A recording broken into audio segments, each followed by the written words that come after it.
sopra. Poi infilo il corrente dal basso verso l'alto dentro all'occhiello,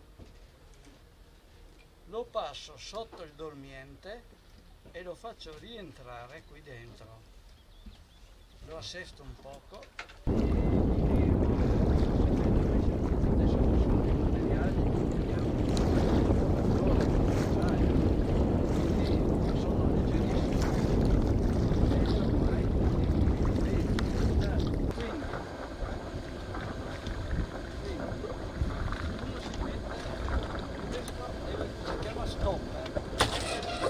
E questa è la drizza, tutto quello che tiro sulle vele si chiama drizza.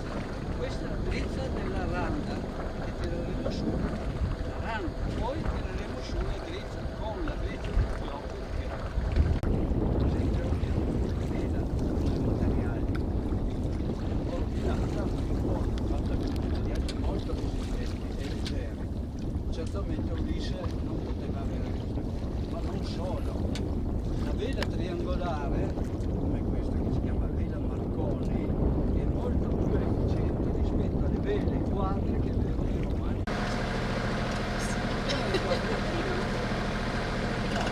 Facciamo il giro. No, guarda. Devo andare a casa, però non posso farci subito. Timone? Dove sta il timone?